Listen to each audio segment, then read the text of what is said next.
மக்களே! இன்னைக்கு நம்ம என்ன பார்க்க போறோம்னா, துளசி சோப். விதவிதமா சோப் செஞ்சோம். ஆலோவேரா, பீட்ரூட் அடுத்த சோப் பீட்ரூட் தான் கண்டிப்பா.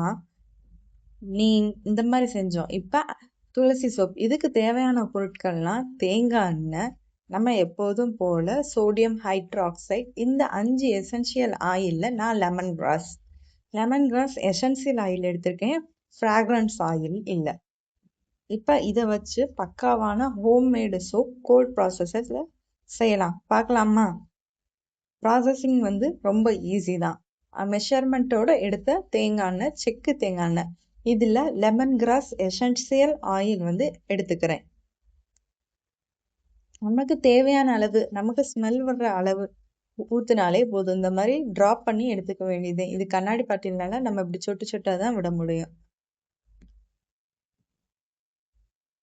இப்போ எனக்கு தேவையான அளவு நான் வந்து எடுத்துக்கிறேன். ஸ்மெல் பார்க்கும்போதே நமக்கு தெரியும். ரொம்ப ஓவர் அடிக்குதோ, ரொம்ப மெதுவாக அடிக்குதோன்னு தெரியும். இப்போ இதில் வந்து எசென்ஷியல் ஆயில் நல்லா மிக்ஸ் ஆகிற மாதிரி லைட்டாக நம்ம கிண்டி விட்டுக்க வேண்டியது. இந்த மாதிரி ஆற்றி கூட விட்டுக்கலாம். இப்போ இது ஒரு ஓரமாக இருந்ததுன்னா நம்ம லைவ் சொல்யூஷன் ப்ரிப்பேர் பண்ணுவோம். டிஸ்டில்டு வாட்டர் எடுத்துக்க வேண்டியதுதான். ஆரோ வாட்டர் கூட நம்ம எடுத்துக்கலாம்.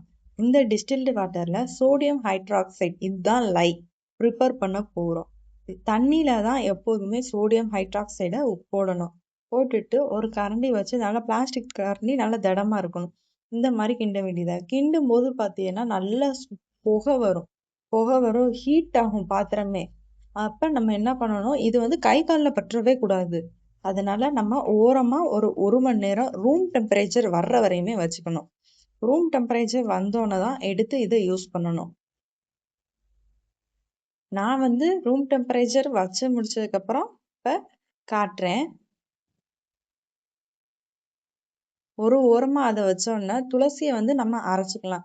தண்ணி கொஞ்சமாக வச்சு துளசியை நல்லா அரைச்சு அதுலேருந்து நம்ம வந்து சாறு எடுத்துக்க வேண்டியதுதான். எக்ஸ்ட்ராக்ட் பண்ணி எடுத்துக்கணும்.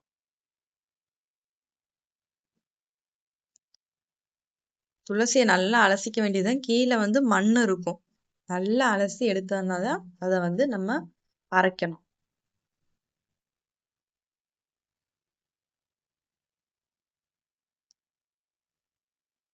பாத்திரத்துல பார்த்தாலே தெரியும், கீழே ஃபுல்லா மண் இருக்கும். இப்போ இதை அரைச்சு எடுத்துக்கிட்டாச்சு. நல்ல மைய அரைச்சு இதுல உள்ள எக்ஸ்ட்ராக்ட் சாறை மட்டும் எடுத்துக்கோ சொல்யூஷனா. இப்போ இந்த துளசி சாறு எடுத்துக்காச்சு. இதை வந்து நம்ம இப்போ ப்ரிப்பேர் பண்ண ஆரம்பிச்சிட வேண்டியதா.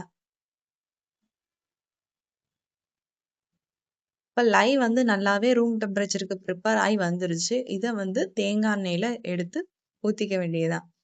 தேங்காய் எண்ணெய் எப்போதுமே செக்கு தேங்காய் எண்ணெயாக தான் இருக்கணும். சல்ஃபர் கண்டென்ட் இருக்கக்கூடாது.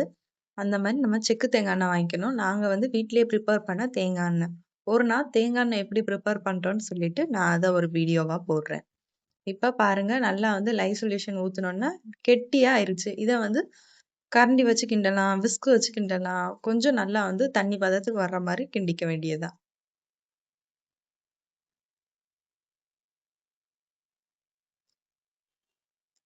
தேங்காய் எண்ணெய் வந்து ஃபுல்லா வந்து கெமிக்கல் அந்த லைவ் சொல்யூஷன்ல வந்து மாறுது. 5% வந்து சூப்பர் ஃபேக்டா இருக்கும்.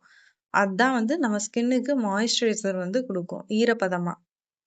ஏன்னா தேங்காய் எண்ணெய் யூஸ் பண்றதுனால ட்ரை ஆகும் ஸ்கின்னு. 5% வந்து சூப்பர் ஃபேக்ட். அது வந்து நம்ம மெஷர் பண்ணி எடுக்கும்போது நமக்கு தெரிஞ்சிடும். இதை நல்லா கிண்டிக்க வேண்டியது, கட்டிப்படாம கிண்டிட வேண்டியது.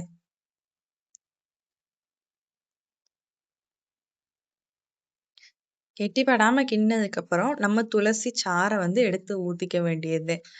பாத்தீங்களா, துளசி சாறு. இதை வந்து ஊத்தி நம்ம ஒரு நல்ல பிளெண்டரோ ஹேண்ட் பிளெண்டரா இருந்தாலும் சரி, எலக்ட்ரிக் பிளெண்டரா இருந்தாலும் சரி, நல்லா கொஞ்சம் ஒரு தோசை மாவு பதத்துக்கு கிண்டிக்க வேண்டியது. ரொம்ப கிண்டினா கெட்டியாயிரும், சோப் தயாரிக்க முடியாது. தோசை மாவு பதத்துக்கு வந்தோன்னா மோல்டுல ஊத்தி எடுத்து காமிக்கிறேன் பாருங்க. மோல்டுல ஊத்துனதுக்கு அப்புறம் எனக்கு வந்து இத்தனை சோப்பு வந்து கிடைச்சிருக்கு. எக்ஸ்ட்ராவே வந்ததுனால நான் ஒரு சின்ன பவுல் மாதிரி வச்சு போட்டிருக்கேன். இந்த சோப் வந்து ப்ரிப்பேர் பண்ணி மோல்டை விட்டு எடுத்ததுக்கப்புறம் காமிக்கிறேன். மோல்டை விட்டு எடுத்ததுக்கப்புறம் இந்த மாதிரி தான் சோப்போட ஃபினிஷிங் லுக் வந்து இருக்குது. இது வந்து துளசி ரொம்ப சேர்த்துருக்கிறதுனால நம்ம ஸ்கின்னை நல்லா க்ளோயிங்காகவும் பிம்பிள் இல்லாத கிளியர் ஸ்கின்னாகவும் உருவாகும். ஃபினிஷிங்லாம் நல்லா இருக்குது. இந்த சோப்பை வந்து 40 டேஸ்க்கு அப்புறம் இல்லை 1 மந்த்துக்கு அப்புறம் யூஸ் பண்ணிக்க வேண்டியது தான்.